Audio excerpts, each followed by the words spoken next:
Welcome to Your Voice with Dr. Susan, a safe place to let your voice be heard, where personal stories are shared that break myths and assumptions. You will hear conversations that can motivate you in your own life to accomplish your dreams. On today's show, I am so pleased to present my conversation with Joy-Ann Reid. I had the opportunity to sit down with Joy at Hunter College at a conference sponsored by the New York City chapter of the National Association of Social Workers.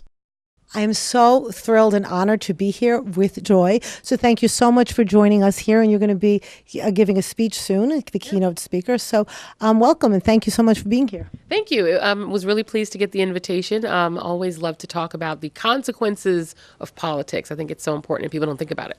And I know later you're going to be really doing a full presentation on that. So I thought I would take the opportunity to really ask about you in terms of, you will be talking about how things, what you've seen in terms of the changes since the election.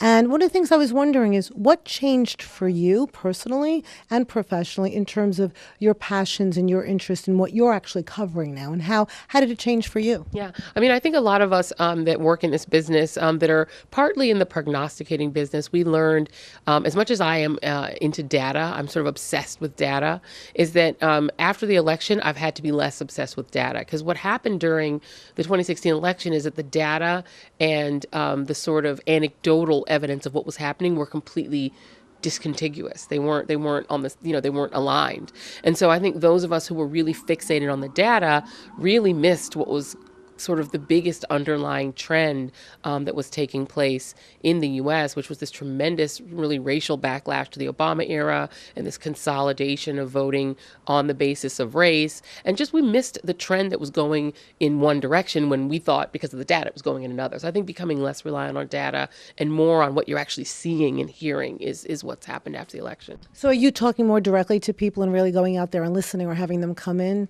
Do you find that? I mean, it's interesting because we did a lot of that during the campaign. So what's interesting is when we would go out, like we went to Lorain, Ohio, and we talked to steel workers, and what they were telling us was, again, it was completely the opposite of what the data was telling us was happening in Ohio. And we definitely believed what we were hearing, but you couldn't really tell the extent to which what we were hearing people say. We also did, the same thing in Philadelphia, and we fielded these sort of multi-ethnic, almost focus groups of people, and all the doubt that you were hearing about the outcome we all thought was going to happen, it really didn't match the numbers. And so I think a lot of us thought it was interesting. It was sort of anthropologically interesting, but it wasn't determinative. Turns out it was determinative. Very interesting. It reminds me of qualitative versus quantitative research. And sometimes when people were just doing too much quantitative, it didn't really get to what was actually happening. And you need that qualitative in order to hear what the issues. And that's what it sounds like that you were experiencing. Yeah. One of the things I'm going to talk about today is that the longer term trends, like if you then, zoom out from this election and look 20 years or 30 years or 50 years at what's been happening, it's sort of obvious that this is the direction we were moving in. And I think for a lot of Americans, we sort of came to think of the idea of sort of multiculturalism as the norm, when really it might have been the blip. And that the election of someone like Barack Obama felt like this is where we were going, the direction we're headed, when in fact it might have actually been a sort of blip on the map that was not representative of where the country was going overall, but that it was sort of a moment in time that was unique. And that what we're seeing now is really more the normative trend. And I think for a lot of people, that's been jarring and it's been kind of frightening. And so they're trying to figure out what to do, because there are real implications for public policy, for the work, that people like yourself do that are working in the trenches with people who have needs. We're a society with people with tremendous needs, and we're moving in a direction where our politics does not match those needs, and in fact, in a lot of ways, works in the opposite direction. So we're in a pretty precarious time. How have you been dealing with that personally, on a personal note, in terms of, because it is, for a lot of people, it's been shocking, and you talked about the stress. How do you deal with the stress of it all? Working. Right, working. Yeah, I actually work through the stress. I mean, my family, obviously, I have 2 voting age kids. I have kids 17, 19, and 21. So 2 of my kids voted in this election, but all 3 of my kids experienced the tremendous stress. 3 African-American teenagers and young adults who are who really grew up in the Obama era and sort of grew up in that bubble of the Obama era. And I remember after the election, my 17-year-old, after saying, "When are we moving to England?" Then said, half my life or most of my life, Obama has been the president. And he said, I actually feel pretty lucky because younger kids won't even know what that's like. And so I think just dealing with in my own home, the stress and strain, and then sort of on a wider level, I can't tell you how many people I run into in airports, in the supermarket who say, basically cable news is counseling me through my grief, so you sort of feel responsible to kind of make people feel sane. But first you have to feel sane yourself. So really getting a handle on what happened and why has helped me feel sane. And what's been your advice to your kids? My advice to them has been to again, hold on to the fact that nothing is permanent, that, the era they grew up in was real too, that this isn't the only way this country can be, and to just always be vigilant about who and what's around you. You have to be realistic. I don't really like to Pollyannize my children.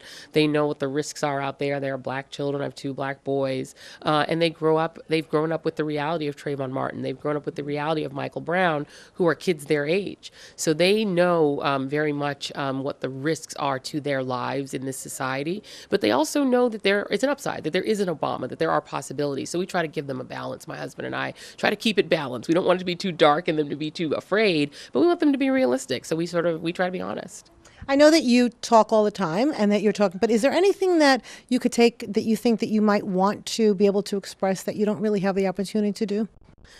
It's interesting. That's a very interesting question because the show that I do and the work that I do is really so focused on politics and public policy that's kind of what I immerse myself in. But it just so happens that I'm extremely nerdy and that's what I'm also interested in. So when I'm reading, I'm still reading books about history and about politics anyway. But I do have my guilty pleasures. I wish that I could do a show that's all about the TV shows I love. My kids and I, we all have different shows we watch. Right now we're into the Badlands, not to promote it, but The Walking Dead. Like we watch like a lot of sort of fantasy-based TV, and I have a lot of fun with kind of the Hollywood world. I do watch my Shonda Rhimes show, so I know all about them if you'd like to talk to me about it. So what would be something that people would be surprised to learn about you, that they would never even guess? That's funny. Would be surprised to guess about me. I guess they would be surprised to know that I am absolutely obsessed with zombies and with the concept of zombies. I think that sort of figuring out what would happen in that kind of apocalypse is like, I'm obsessed with it. I will watch any movie with a zombie in it or with a zombie theme. That is one of my little... What do you think? What is it about zombies that really fascinates you? I don't know. I just think that when you look at a world, a post-apocalyptic world, the fact that the really scary people are the living humans and not the dead is sort of a fascinating, sort of study in what would we do. And having grown up in Colorado, which was a lot more spread out, and having lived in Florida, which is also more spread out, now living in a dense city like New York, you think about, sort of do our red state, blue state values get reversed in a situation where a high density city population is actually riskier and there are more people around to threaten you. I just find the whole thing fascinating. It's sort of a human study, but with zombies. That's fascinating. That's so interesting. That's great. Okay. And is there any question that you'd like me to ask you? I know you get asked a lot of questions, but what would be the question that you don't get asked that you would love somebody to ask you? Oh, that's a really good question. I can't even think of one. I don't know. I get asked so many things because, like I said, I talk to people all day, all the time. What's the question that you would love to ask people that you don't? Wow. What's the question I'd love to ask people that I don't? I have wanted to interview sort of people on the far right. I'd interview Donald Trump if I could, but I would love to sort of delve into the why of people's sort of weird racial anxieties. What would you ask him if he was here and you could ask him 1 or 2 questions? What would you ask him? I would ask Donald Trump a couple of things. One, and I don't think anyone has asked him this question, what was his role when his father was running, was operating public housing or housing in New York? And what was his role in disrupting? Meaning his father or Donald's? His father, Donald's father. And he was a part of that company. And I think one of the defining sort of things about Donald Trump is his relationship with his father. And one of the things that they did together was discriminate against people in housing in New York. And no one's ever asked him to account for that. I would love for him to account for some of the early things he did. I'd like to ask him whether he genuinely believes the conspiracy theories he said about Barack Obama, or what's behind his sort of obsession with him, his obsession with that era, his obsession with Barack Obama, the man. I'd be fascinated to know what he'd say. Yeah, that's really interesting. I wonder if he would actually agree to do an interview knowing those questions, though. Unfortunately, I don't think so, right? Do you? We ask him. He's welcome to come on my show, AM Joy, anytime. Donald, you are welcome to come on the show. You have an open invitation, but you're going to have to talk about the Central Park Five, and you're going to have to talk about housing discrimination and stuff he skates by on his entire past. And, I didn't grow up in New York. I was born in New York, and I moved back when I was about 18. And it was an era when if you lived there, you know a different Donald Trump than the rest of the country that knows The Apprentice. And it's a darker sort of Donald Trump. And I don't think that he's really had to deal with that as a public figure. And so what do you think that, in your experience, has been the public's response in terms of somebody who is really representing not positive, not acceptance, but exclusion? And it's really, he goes after, he's very critical, as we know, and I'm saying that in a nice way. But what's your experience in terms of how people, I mean, I know what I'm experiencing, and I'm wondering what your experience is with that. Because, there's this belief, I think, especially in our profession here in social work, to do good. And we all aim to do good. And then unfortunately, what's happened is a person who has not had that history and doesn't really relate that message of doing good, we've promoted him to the highest position in this country. And so I know that I feel it, and a lot of people feel, well, it contradicts our belief system. And I don't know if you're experiencing that and what your thoughts are about that. Yeah, I think people are experienced initially panic. And depression after the election, at least, the percentage of Americans who were not happy with the outcome. I think we're so shocked by it that it took a few weeks to even accept that it was real. And then after the inauguration, I think that panic and fear turned to rage. What I'm seeing out there are people who are angry that this is their country now. They don't accept the idea that we're going to be this sort of malign force in the world, that we're going to withdraw from the sort of the West, with the capital W, that we're going to be the country that deports our immigrants, and that is cruel to moms with American-born children. It's cruel to Muslims. Like, people are having a real reaction to that I think is healthy in a way. I think electing a black president lulled us into a false sense of security about who we are as a country. And I think Americans have been very loath to confront our own history and who we are and what we are. And Donald Trump is making us confront it. It's making us look in the mirror and see the reality and confront the reality and do something about it. So I think in the end, we have a pretty durable democracy, and it'll survive Donald Trump. What I wonder if can be reversed is this idea that we've created a celebrity presidency, and whether we can go back to a sort of professional presidency after electing a celebrity, because that does set a bar. It sets a marker, and it says you may not have to know anything about being president to be president. And that's a weird place to be. I don't know if we can go back. I mean, maybe the next president will be an even bigger celebrity, right? And if that's the reality, then we all have to adjust to what that means. Now, you're having an impact, your show, and you personally have an impact in terms of the media and really covering things. And as you said earlier, in terms of looking at what people are actually saying, not just the data.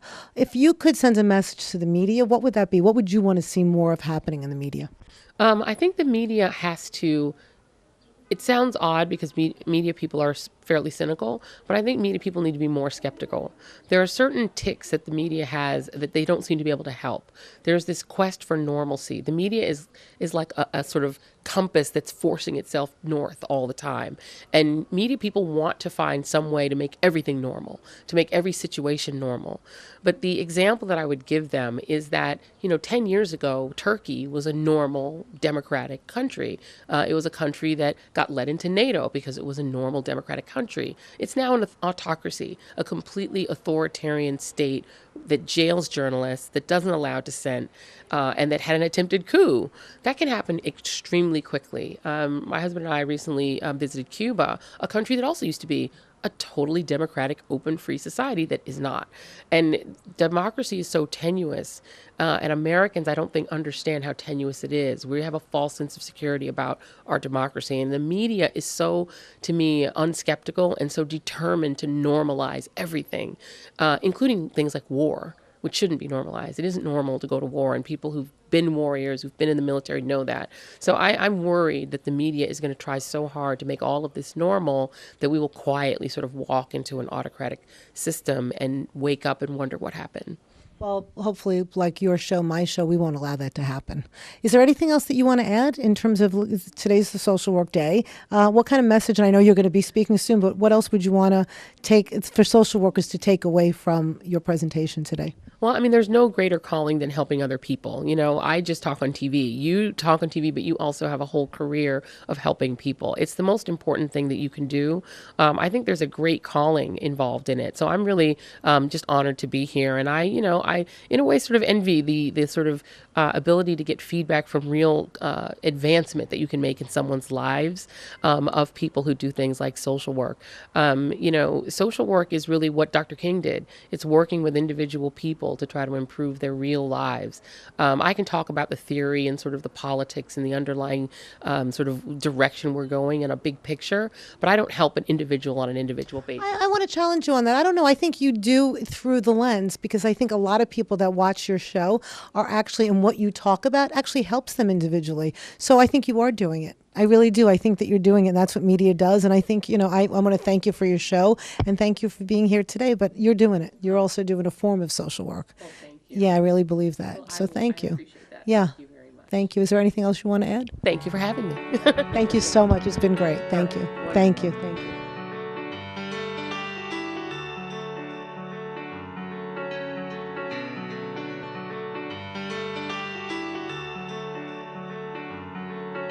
You can see Joy's presentation at the Social Work in the City Day on an upcoming episode of Your Voice with Dr. Susan. Thank you.